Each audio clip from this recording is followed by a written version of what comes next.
Look out, it's another cursed item horror film that picks off a group of diversity all sorts one by one. An Aztec death whistle is discovered and the group play a game of fuck around and find out.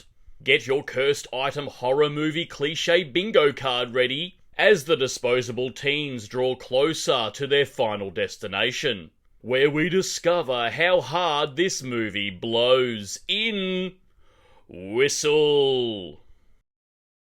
Hello there, you loose units, and welcome back to another episode of Spicy Boy Reviews. I'm, of course, your host, Andrew Iles. That's right, Whistle, directed by Corin Hardy, known for directing the Conjuring spin-off The Nun, among others. We open the film on high school basketballer Mason Horse. During a big game, he sees visions of a dark, ominous figure. It seems to be stalking him in the stands and around the court, but thankfully the thing has brought its own smoke machine. And it's clear that Mason knows exactly why it's after him. And after the game, he goes straight to his locker to destroy this Aztec artifact to break the curse. But the figure is having none of it! That's not how you break the curse, and this ominous figure gets its pound of flesh from Mason, over crispy style, as Mason bursts into flames. We then cut to the protagonist of the remainder of this film. We meet Chris, an emo goth girl with a dark past who has more attitude than WWE in 1998. She loves vintage vinyl records, obsessed with art, is a lesbian, wears ripped clothes and a baggy army fatigue jacket, and is about 5 minutes away from getting a septum piercing.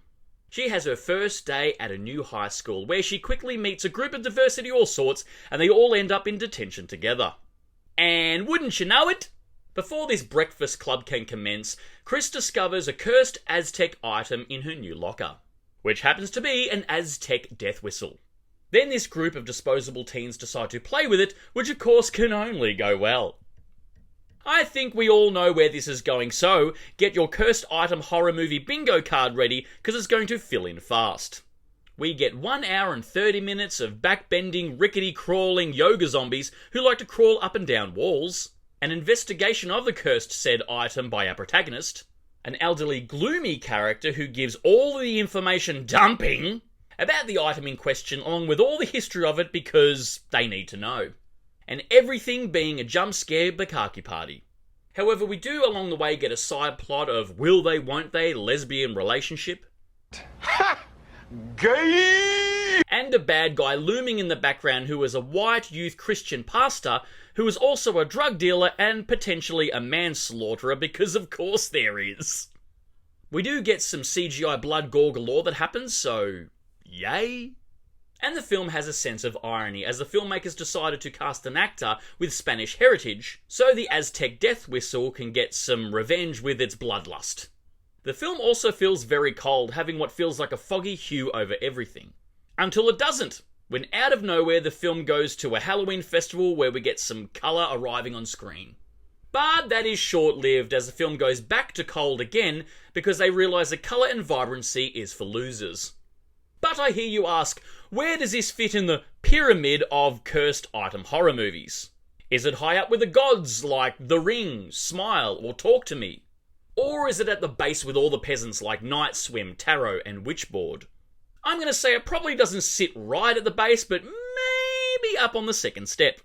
The film is trying to be Final Destination without the fun or the charm. I am fully well aware that these modern teen horror movies are not for me anymore. I had my time. My disposable teen horror movies were Scream, I Know What You Did Last Summer, and The Faculty, just to name a few. And these newer movies are for the youth of today and what appeals to them. However, I just wish these kids got better quality, or at the very least, something more fun. Anyway guys, that is Whistle. It happened. Anyway guys, that is my cheeky little review. Write down below if you've seen Whistle, what are your thoughts on it, but more importantly, what is your favourite cursed item horror film? And of course, if you've made it this far into the episode, please give me a thumbs up because your love and support keeps me going because I just love movies and I assume you do as well. And of course, don't forget to hit that subscribe icon because I give out an episode weekly. And I'll see you back here next week for the next review, but until then, stay spooky, kids.